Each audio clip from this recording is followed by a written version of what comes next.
سلام، نازی هستم. به کانال یوتیوب من خوش اومدید. امروز میخوام 2 تا عطر از برند جیس دلپوزو رو مورد بررسی قرار بدم، پس تا انتهای ویدیو همراه من باشین.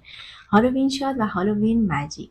شما برند هالووین رو با عطر هالووین اورژینال میشناسیدش که تو ایران به عنوان هالووین بنفش معروف هستش و سال 1997 روونه بازار شده و میتونم بگم یکی از بهترین عطرهای زنانه که حتی آقایون رو هم شیفته خودش کردش. یک عطر خنک هستش و ماندگاری و پخش بوی خیلی خوبی هم داره. میتونم بگم من این عطر رو تقریبا 15 سال پیش تهیه کردم. اون موقع که پخش بو و سیلاژ خیلی خوبی داشتش. نمیدونم حالا که ریفورموله شده مثل قدیم هستش یا نه. دومین عطری که تقریبا توی ایران شناخته شده هستش هالووین بلو دراپ هستش. این عطر هستش که سال 2012 به بازار اومده. یک عطر در واقع خنک هستش، مرکباتی هستش و واقعا برای استفاده روزمره، استفاده برای باشگاه و برای دختر خانم‌های جوان واقعا مناسبه. و سازنده این عطر جذابم آقای حمید مراتی کاشانی هستن. البته بگم من وقتی اون رو روی پوست خودم تست کردم اصلا خوشم نیومد و روایی اون واقعا برای من جذاب نبودش، ولی وقتی روی دست دخترم تست کردم روی پوست اون واقعا به نظر من جذاب و دلنشین اومدش. پس حتما قبل از خرید عطرها اون رو روی پوست خودتون امتحان بکنید. خب امروز میخوام عطر هالووین شات رو به شما معرفی کنم. عطر هستش که سال 2016 به بازار اومده. بچه درب اون فلزی نیست ولی با رنگ طلایی که داره واقعا جذابش کرده و آدم احساس میکنه فلز هستش. یک شیشه بنفش داره و مثل یک لیوان برعکس میمونه. خیلی شیشه بامزه‌ای داره. بذارین جعبه اون رو به شما نشون بدم. یک عطر گرم و شیرین هستش و مناسب استفاده برای پاییز و زمستون هستش. من خودم این عطر رو برای زمستون استفاده کردم، واقعا جذاب بودش. برای تابستون که استفاده کردم باعث سردرد من شدش، ولی اینقدر من این عطر رو دوست دارم که اگه باعث سردرد من نمیشد حتی برای در واقع تابستون هم از این عطر استفاده میکردم. یک عطر شرقی گلدار هستش و یک عطر کاملا زنانه‌ای هستش. بذارید من نوت‌های این عطر رو به شما بگم و بیشتر در موردش صحبت بکنیم. نوت‌های ابتدایی اون دایکوری، فندق، آناناس، پرتقال ماندارین. نوت‌های میانی میوه گل ساعتی، بنفشه، گلاب، یاس. نوت‌های پایانی کارامل، وانیل و نعنای هندی هستش. همونطور که خودشون گفتن یک شروع غیر معمول داره این عطر و واقعا درست گفتن و به خاطر کوکتل در واقع دایکوری هستش که با شربت شکر و لیمو ترش یا آب پرتقال در واقع اون یه حالت مرکباتی رو در واقع به ما میده و واقعا همونطور که گفتن یک شروع غیر معمولی توی عطر داره. یک عطر گرمان و خوشمزه‌ای هستش و الهام گرفته شده از بازی بیلیارد و فضای شبانه و رمزآلود اون هستش. پخش بو و سیلاژ خیلی خوبی این عطر داره. قبل از اینکه اون رو روی دستم بزنم بذارین این رو هم به شما بگم.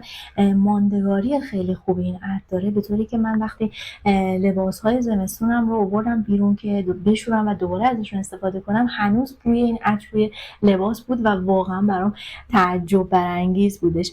به نظر من نسبت به قیمت ارزش خرید داره. یک عطر مدرنی هستش و برای استفاده از برای تیپ‌های اسپورت به نظر من واقعا جذاب هستش.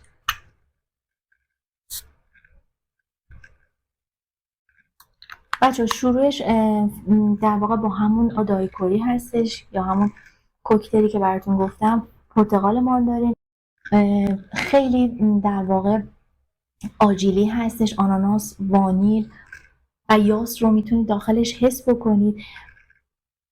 بچه ها این عطر مدلی هستش که آکوردها کنار همدیگه قرار گرفتن، روایی کنار همدیگه قرار گرفتن و آکوردها رو درست کردن و بعضی از عطرها مثلا شما بگید بیسش روزه، بیسش یاسه، بیسش مریمه و ما واقعا اون رایحه رو همراه خودمون داریم، ولی این عطر جذابیتش به اینه که اینها کنار همدیگه قرار گرفتن و یک رایحه‌ای که واقعا شما نمیتونید بگید که این یاسه، این فندق، این آژیل رو به شما ارائه دادن و به نظر من جذابیت این عطر واقعا همینه.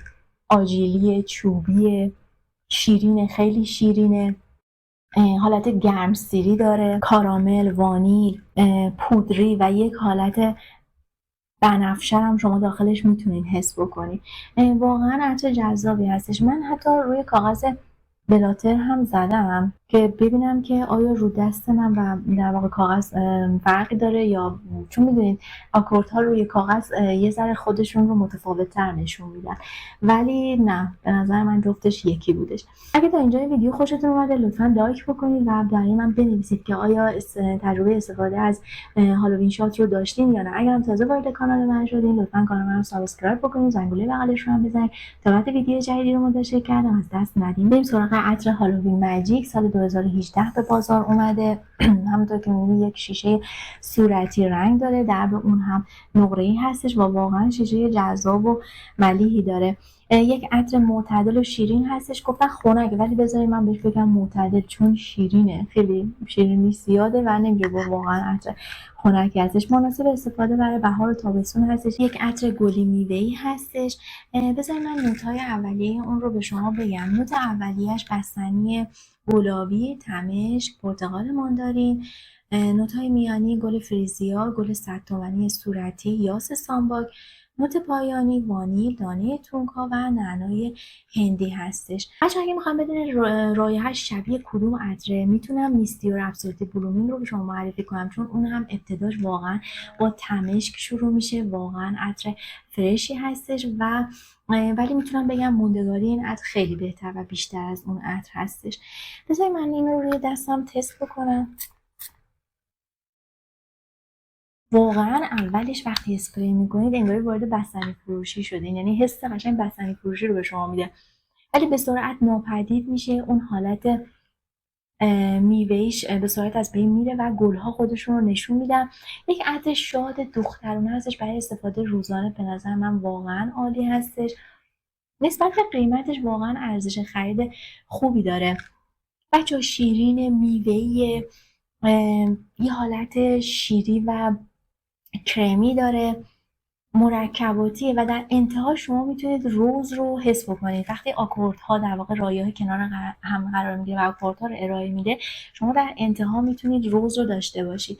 ببینید روی درب اون هم من یادم رفت جعبه‌ش رو بهتون نشون بدم، روش گل ارکیده داره و روی درب اون هم یک گل رز، و شاید بگین که علت گل رزش چیه، به خاطر آکورد روزی که در انتها داره و واقعا انتهاش ایجاد میشه. من اون رو روی دستم آکورد روز رو ازش نگرفتم، ولی وقتی روی بلاتر تست کردم واقعا آکورد روز رو در انتها حس کردم. خیلی بچه‌ها گلیه و دخترونه است. ماندگاری خوبی داره و بخش بوی متوسطی داره. نسبت به قیمتش به نظر من ارزش خرید رو داره. برای استفاده روزانه واقعا جذاب هستش. پیشنهاد نمی‌کنم شب ازش استفاده بکنید، ولی برای روزانه واقعا به نظر من عطر جذابی هستش. خیلی ممنون که تا انتهای ویدیو با همراه من بودید. امیدوارم از این ویدیو خوشتون اومده باشه. شاد و خوشبو باشین. خدافظ.